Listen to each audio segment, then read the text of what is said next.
अस्सलाम वालेकुम नाज़रीन, मेरा नाम डॉक्टर मशहूद काजी है। मैं कंसल्टेंट हूँ इमरजेंसी मेडिसिन में और एक पब्लिक हेल्थ स्पेशलिस्ट। आप मेरा यूट्यूब चैनल देख रहे हैं। अगर आपको इस चैनल पर वीडियोस पसंद आए तो प्लीज़ इस चैनल को सब्सक्राइब कीजिएगा। पहला सवाल है इरफान आराइन की तरफ से। सर, मैंने एस्ट्राजेनेका वैक्सीन लगाई, मेरे जिस्म में बहुत दर्द है, प्लीज़ हेल्प। वैक्सीन लगाने के बाद अमूमन ये देखा गया है कि जो नॉन स्पेसिफिक सिम्टम्स हैं, जिनको हम कहते हैं कि जैसे बुखार है, जिस्म में वीकनेस, फटीक, लेथार्जी, ये कोई कॉमन होते हैं। क्योंकि इसमें इसलिए होता है क्योंकि आपको जब वैक्सीन लगती है तो वैक्सीन जाके आपकी इम्यून सिस्टम को स्टिमुलेट करती है, जिसकी वजह से बॉडी में टेम्परेचर बढ़ जाता है, वीकनेस वगैरह हो जाती है। ये एक नॉर्मल साइड इफ़ेक्ट्स कहलाते हैं। ये तकरीबन 2 से 3 दिन या मैक्सिमम 4-5 दिन रहते हैं, मगर अक्सर 2 से 3 दिन रहते हैं। इसमें यह है कि अगर आप बॉडी में पेन हो रही है, पैरासीटामोल लीजिए रेगुलरली। अगर बुखार हो रहा है फिर भी पैरासीटामोल लें। आप तकरीबन 1000 मिलीग्राम ले सकते हैं हर 6 घंटे बाद। ओके, दूसरा सवाल है मैमूना अजीम।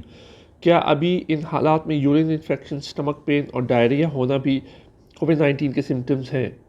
Please reply.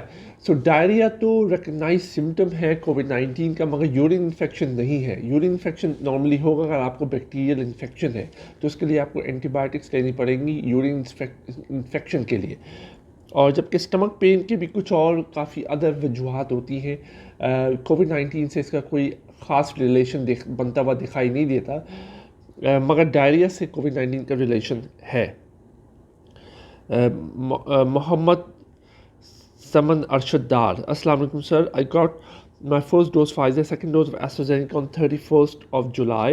First day I feel fever, but now it's 11 days. I feel fatigue, but no pain in the body. Little weakness is okay. So इनको बुखार था शुरू में, वो सेटल हो गया है। इनको फाइज़र और एस्ट्राजेनेका की वैक्सीन लगी है, मिक्स एंड मैच स्ट्रैटेजी। 11 दिन हो गए मगर इनको अभी तक बॉडी वीकनेस है। तो वही इसको हम पहले सवाल के जवाब से लिंक करते हैं कि बुखार होना, I mean it's a common event after the vaccine. Body में वीकनेस और पेन भी होना it's normal event.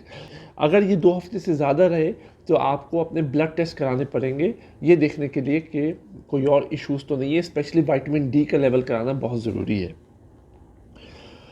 Rida Zahra, Moderna vaccine लगाने के बाद मेरे मामा को का सांस रुका है एक बार। ये क्वाइट अनयूजुअल सा इवेंट है। अगर तो खाली एक बार हुआ है तो सांस अगर खाली एक बार रुका है तो ज़्यादा परेशानी की बात नहीं हो सकता है पैनिक हो सकता है एंग्जाइटी हो। मगर अगर सांस बार बार रुक रहा है तो आप डेफिनेटली हॉस्पिटल जाइए, क्योंकि फिर आपको डेफिनेटली कुछ चेकअप कराना पड़ेगा, डॉक्टर से इन्वेस्टिगेशंस करानी पड़ेंगी, जिसमें ब्लड टेस्ट होगा, क्लॉटिंग टेस्ट होगा, चेस्ट एक्सरे होगा, ईसीजी होगा। मगर अगर एक खाली वन ऑफ इवेंट है तो परेशानी की बात नहीं है, मगर अगर बार बार हो रहा है तो फिर इसको दिखाना पड़ेगा आपको हॉस्पिटल में। फ़ारूक अहमद, अस्सलाम वालेकुम डॉक्टर साहब, 80 दिन पहले I got first dose, now it's time for second dose, but problem is all AstraZeneca vaccine stock has finished from all vaccination centers in Pakistan, and there is no aspects that AstraZeneca vaccine will be ordered. Now what should I do? How long can I wait for second dose? अच्छा सवाल है। सवाल ये है कि इन्होंने पहली dose लगाई थी एस्ट्राजेनेका की तकरीबन 80 दिन पहले, और अब एस्ट्राजेनेका का स्टॉक ख़त्म हो गया है तो वो कितना अर्सा वेट कर सकते हैं? जो मोस्टली डॉक्यूमेंटेड डेटा है उसमें यह है कि आप 3 महीने तक वेट कर सकते हैं पहली और दूसरी डोज के दौरानिए में। यानी फ़र्स्ट डोज लेने के बाद आप तकरीबन 3 महीने वेट कर सकते हैं सेकंड डोज के लेने तक। मगर सवाल ये है कि 80 डेज़ आपने वेट क्यों किया? क्योंकि अभी तो कुछ दिन पहले तक एस्ट्राजेनेका की वैक्सीन अवेलेबल थी। आपको आइडियली चाहिए था कि आप जैसे ही महीना पूरा होता है आप वैक्सीनेशन सेंटर जाके कांटेक्ट करते और एस्ट्राजेनेका की वैक्सीन लगा देते। तो जो गाइडेंस है वो 3 महीने का वेट कर सकते हैं, जो आपके पास अब 10 दिन रह गए हैं। दूसरी ऑप्शन ये है कि आप कोई और वैक्सीन लगाने की कोशिश कीजिए, जैसे फाइज़र, मॉडर्ना, जो अवेलेबल हो पाकिस्तान में, क्योंकि 3 महीने बाद फर्स्ट डोज की इफ़ेक्टिवनेस बहुत कम हो जाती है। मगर देखा गया है कुछ केसेस में, कुछ कंट्रीज़ में जहाँ पे वैक्सीनेशन काफ़ी शॉर्टेज है, लोगों को 3 महीने बाद भी वैक्सीन लगी है। तो 2 ऑप्शन हैं, या तो आप वेट कीजिए एस्ट्राजेनेका की दोबारा अवेलेबिलिटी के लिए, या फिर आप कोई और वैक्सीन लगाइए as a mix and match.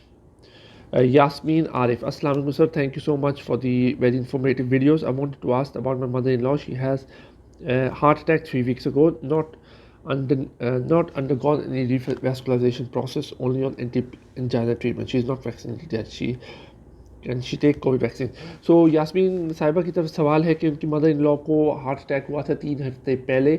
वो एंटी एंजाइना ट्रीटमेंट पे है, जिसमें मेरे ख्याल से वो एस्प्रिन पे भी होंगी, क्लोपिड्रोकिल पे भी होंगी, ये एंटी प्लेटलेट्स हैं. क्या वो वैक्सीन ले सकती है? मेरे ख्याल से उनको ज़रा सा वेट करना चाहिए. 3 हफ्ते भी खाली हुए हैं, वो तकरीबन 3 हफ्ते और वेट कीजिए. इस दौरान सारी प्रिकॉशंस लीजिए, SOPs, face mask, social distancing, hand washing, क्योंकि अभी वो रिकवरी फेज़ में है फ्रॉम द हार्ट अटैक. तो वी डोंट वांट, हम इनको इस सिचुएशन में नहीं डालना चाहते कि उनका इम्यून सिस्टम एकदम से हाइपर स्टिमुलेट हो जाए. थोड़ा सा टाइम दीजिए, तकरीबन 3 हफ्ते दीजिए, उसके बाद आप वैक्सीन लगा सकती है. अंसार की तरफ से है, अस्सलाम वालेकुम सर, मैंने साइनोवैक की सेकंड डोज लगाई है, तो बता दें कि इसको लगाने के बाद यूरोप जा सकते हैं. सो साइनोवैक के बाद अब यूरोप नहीं जा सकते. Sinovac is not approved for travelling to Europe, most of the European countries. आपके पास 2 ऑप्शंस हैं. या तो आप वेट कीजिए साइनोवैक को एक्सेप्ट होने के लिए यूरोपियन कंट्रीज से. उसका टाइम स्पैन किसी को नहीं पता कब वो एक्सेप्ट होंगी, या फिर आप कोई और वैक्सीन लगाइए, जो ज़रा सा मुश्किल है अभी फ़िलहाल. तो ये वही बात हो गई जो मैंने लास्ट वीडियो की थी. जो लोग ट्रैवल करना चाहते हैं वो ख्याल रखें वो कौन सी वैक्सीन लगा रहे हैं, क्योंकि वो फिर इसी सिचुएशन में आ जाएंगे कि दे गेट अ वैक्सीन जो एक्सेप्टेड नहीं है दूसरी कंट्रीज़ में, और वो they just causes undue stress and anxiety. और अगर आप बिज़नेस और काम के लिए जा रहे हैं तो इट कॉजेज अनड्यू डिलेज. जो वैक्सीन लगा रहे हैं वो केयरफुली किसी से मशवरा कर लें अगर हो सके कि कौन सी लगाएं. Better Pakistan sir, I am fully Sinopharm vaccinated since 4th of March 2021 from Dubai, and yesterday or 10th of August 2021 I got Pfizer booster shot. I want to travel to Europe. Can I take the 4th dose of Pfizer for 24 days? Is it harmful? Please reply. तो third dose तो एक evidence based practice है all over the world. Third dose एक data based practice है, मगर उसके बाद जो 4th डोज़ है वो अभी तक लगनी शुरू नहीं हुई. और मेरा नहीं ख्याल आपको 4th डोज़ के लिए जाना चाहिए unless you work in a very high exposure area. जैसे कि अगर आप डॉक्टर हैं, नर्सेज हैं, अलाइड मेडिकल स्टाफ हैं जो रोज़ कोविड इन्फेक्शन से जिनका एक्सपोजर होता है, मगर उनको भी 4th डोज अभी नहीं लग रही. तो 3rd डोज तक लग गई है जो आपको, तो उस तक रहिए जो बूस्टर डोज़ है. 4th डोज़ अभी तक नहीं लगना शुरू हुई. अगर कोई ऐसी डेवलपमेंट होगी तो मैं डेफिनेटली आपको इन्फॉर्म करूँगा. ओके. प्रोफेसर मोहम्मद रियाज, अस्सलाम वालेकुम सर जी, मेरी वालदा की उम्र 67 साल है और शुगर की बीमारी है. इसके अलावा इनके प्लेटलेट 62,000 है, खून का लेवल 6.2 है. अभी इनको कौन सा डेफिनेटली आपकी जो वालदा है उनको वो वैक्सीन तो नहीं लगनी चाहिए जो प्लेटलेट्स पे इफेक्ट करती है, जैसे एस्ट्राजेनेका, मॉडर्ना हो गई. और हीमोग्लोबिन लेवल भी बहुत लो है 6.2. तो इनके लिए जो सेफेस्ट वैक्सीन है वो साइनोफॉर्म या साइनोवैक है, जो सेफ्टी प्रोफाइल जिसकी बहुत अच्छी है, बहुत कम है. तो इसलिए मेरी एडवाइस तो ये होगी, इनको साइनोफॉर्म या साइनोवैक लगाइए. मोहम्मद अहमद, सर मैंने फर्स्ट डोज साइनोफॉर्म ली है, क्या मैं दूसरी बूस्टर ले लूँ? दूसरी बूस्टर तो आपने पहली डोज ली है साइनोफॉर्म की, तो आपको डेफिनेटली चाहिए कि आप सेकंड डोज लीजिए ताकि आपकी इम्यूनिटी बिल्डअप हो, प्रोटेक्शन बिल्डअप हो कोविड-19 के इन्फेक्शन के ख़िलाफ़. पहली डोज के बाद आपकी प्रोटेक्शन बहुत कम होती है, इसलिए सेकंड डोज लेना बहुत ज़रूरी है. अब्दुल नासिर शेख, डॉक्टर साहब, Sheikh Rashid said Pakistan is going to start booster dose in this booster dose, Johnson is included. तो मुझे इसकी कोई इन्फॉर्मेशन नहीं है. तो आइडियली पॉलिटिकल स्टेटमेंट्स जो होती हैं वो you have to take it with a pinch of salt, यानी आपको उस पर पूरा भरोसा नहीं करना चाहिए. शेख रशीद साहब इज़ अ पॉलिटिशियन. फ़िलहाल मेरी कोई इन्फॉर्मेशन नहीं है कि जॉनसन पाकिस्तान में अवेलेबल है. और होपफुली आपको ये वीडियो पसंद आएगी. अगर आपके पास कोई और सवाल है तो कमेंट सेक्शन में मेंशन कीजिए, और इस चैनल को सब्सक्राइब कीजिए. बहुत बहुत शुक्रिया.